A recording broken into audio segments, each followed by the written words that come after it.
السلام عليكم ورحمة الله وبركاته في كل مكان يا حبايبي، وعاملين ايه؟ كويسين وحشتوني.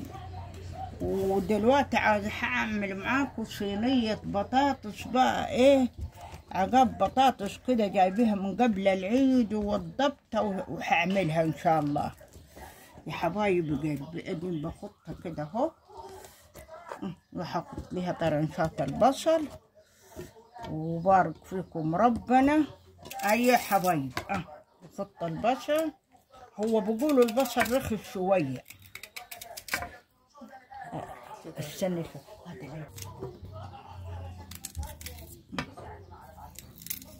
والله ما قادره حتى بص البصلايه قطعها تعبانه. الحمد لله.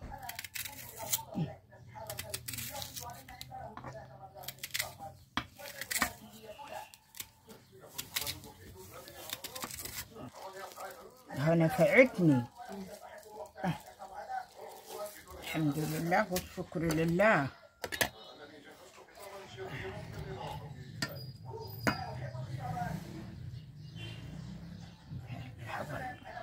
كده ايه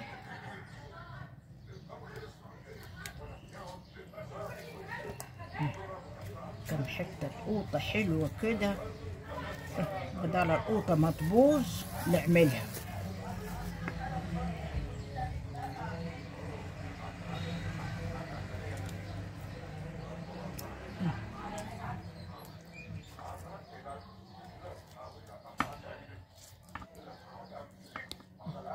كده راح احط لها شوية الملح بقى وشوية الشوربة واحطها في الفرن، وبعدين نشوفها مع بعض يا حبايبي.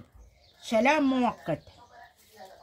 اي يا حبايبي، صينية بطاطس بقى تستاهل بقكم كده، وتفضلوا معاي. يلا يا حبايبي ربنا يبارك فيكم. صينية بطاطس ليه؟ بطاطس حتزرع وكده، وقوطة عملتها بقى من قبل رمضان، جايبيها من قبل العيد. سلام عليكم ورحمة الله وبركاته في كل مكان يا حبايبي. إن شاء الله إذا أحيانا المولى عز وجل وصحتي حلوة تسمعوا صوتي.